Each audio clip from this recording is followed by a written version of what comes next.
Even more breaking news now on this Wednesday. This, according to the New York Times, just coming in.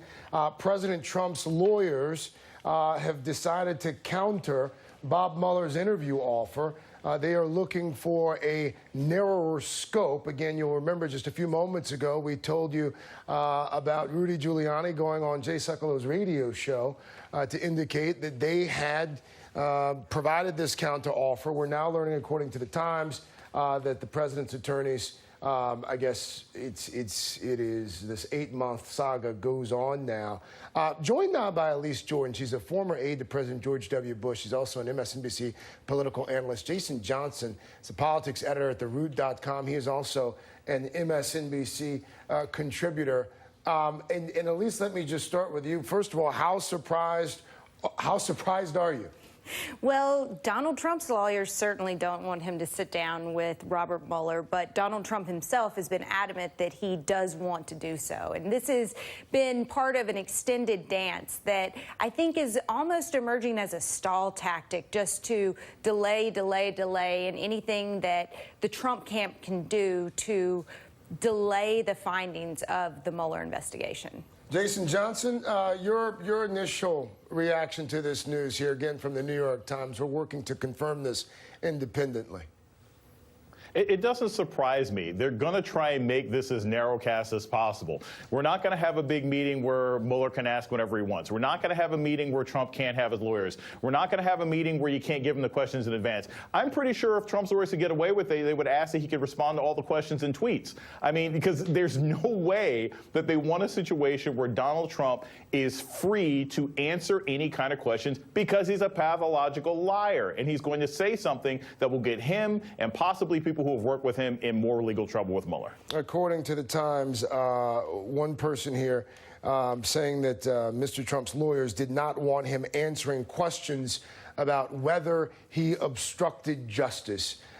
Elise, I guess that begs the question, if we know that the president's being investigated for obstructing justice and collusion, among other things, presumably, but if we know that he's being investigated for obstructing justice, how realistic is it to expect that the special counsel would agree to interview the president and not talk about obstructing justice?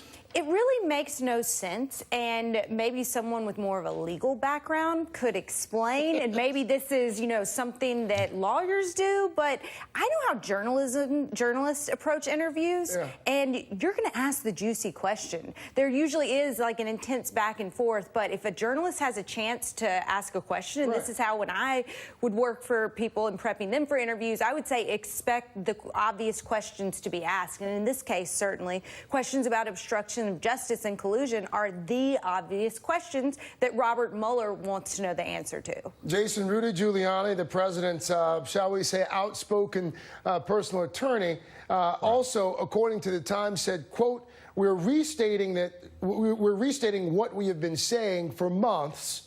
It is time for the Office of Special Counsel to conclude its inquiry without further delay. Jason, is this something that September, October, as we approach the midterms, is this something that is actually going to galvanize voters? Is this something that voters are going to think about? Or is this something that we talk about here, but voters don't really care as much about?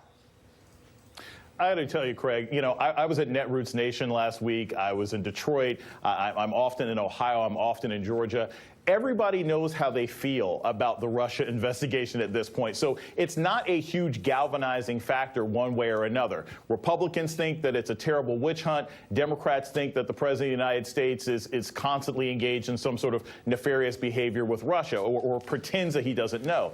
But I think what's critical is this. When Giuliani consistently says, hey, we're not going to answer these kinds of questions, we're not going to answer that kind of questions, all it does is perpetuate this kind of investigation. All it does is make the investigation last longer. We just had breaking news today. It took, what, a year and a half for federal attorneys to get Collins, and he's a member of Congress. So to think that the Mueller investigation needs to be winding down after only a year when they've got to chase people across 5 time zones in other countries is ridiculous. And Trump knows that. He's just hoping he can stall. This New York Times article that we're talking about was written by Maggie Haberman and Michael Schmidt. Michael Schmidt frequently breaks news around this time of day, and he frequently joins us by phone. Today, no exception. Michael Schmidt on the phone with this breaking news.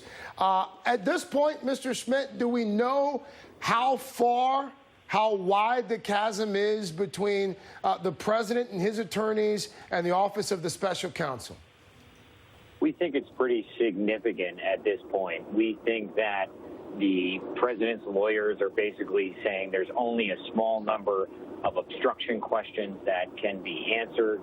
They are deeply concerned about allowing the president to go on in an oral interview with investigators, and they're trying to narrow it as much as possible, sort of banking on the fact that they don't think that Robert Mueller will go ahead and subpoena the president, and he'll simply just want to interview him just to basically say he interviewed him. Other people find it hard to believe that Mueller would allow that to happen, and that Mueller will not do everything in his authority to try and get an interview with the president. What makes them so confident that Bob Mueller won't subpoena the president? I think there's some calculation in Trump world that Mueller will not want to lose a court battle over a subpoena, that he won't want to risk that if he goes to court to fight the president on compelling him to testify and he loses, it'll undercut the investigation's credibility publicly. If you talk to law enforcement officials who have worked with Mueller, you talk to legal experts, they just say, look, Mueller's probably going to use every tool he has possible, including a grand jury subpoena, to try and get the president to talk. How can Mueller complete his investigation without asking the president whether he had criminal intent when he fired Comey and took these other measures that people say were intended to obstruct the Russia investigation? Why are they, as you indicated there, why are his attorneys so concerned about the president going on and on with Bob Mueller in an interview? Well, the president believes that he can explain to anyone anything, and especially in this case, he can explain to Mueller that he did nothing wrong, and he thinks that he can set the record straight. The problem is that Mueller has shown that he is willing to charge people if they make the slightest misstatement. The president is not someone who is obsessed with the facts. The president is someone who often makes statements that are inaccurate, and they feel that the president could be put in a position where he's in a very intense interview, he tries to explain things, and he says stuff that is not true. This has gone on for roughly 8 months now. What's the next step now that the president's attorneys have countered the counter? Well, that's the thing. The president's lawyers have said for basically that period of time, that 8 months, that they're about 2 weeks away from making a decision about whether he's going to do the interview or not. And here we are still going along with this sort of back and forth with Mueller. They still have not officially said to Mueller, we're not going to do the interview. So the question is, does Mueller basically say, all right, that enough's enough.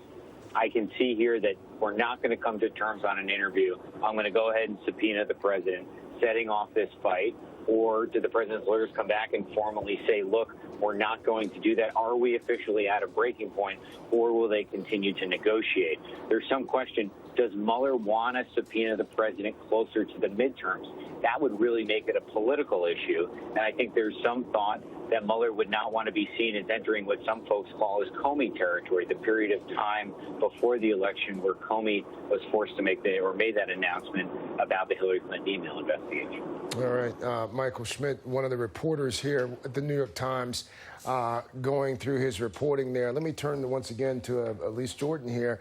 And Elise, we should note that one sitting president, to my knowledge, if I remember correctly, just Bill Clinton, has been subpoenaed. And to prevent one of these prolonged court battles that Michael was just alluding to, he ultimately volunteered to sit down for this interview. It doesn't sound as if President Trump is going to do that. Political fallout. Is there any political fallout if at the end of the day the president ultimately refuses to sit down with Robert Mueller and Mueller has to figure out a way to conclude his investigation without talking to the president? Will there be any sort of fallout? Well, if Donald Trump does not sit down with Robert Mueller, he looks like he's hiding something. He looks like he isn't up for the challenge of being interviewed and being forthright about what happened. And so that creates the impression that he is indeed hiding something. something. And Donald Trump does not want to be seen as cowering from a fight. If anything, we know his style throughout the entirety of the presidential campaign and to this date is to attack back, to always keep pushing forward. He thinks that he can get in a room and he can convince Kim Jong-un to unilaterally just relinquish his nuclear program. That is the way that Donald Trump thinks and operates. And just for some back history, when fellow MSNBC contributor Tim O'Brien wrote the book Trump Nation and reported on Donald Trump's finances, and Donald Trump sued him for $5 billion for irreparable harm to his reputation. And when they finally got Donald Trump in court when he finally sat down for depositions, he told about 30 lies, and he said that his income fluctuated based on how he was feeling. I remember that. And so that is the kind of performance that Donald Trump's lawyers certainly want to avoid. Elise Jordan, thank you. Jason Johnson, appreciate your insight. And Michael Schmidt from the New York Times on the phone with his breaking news. On the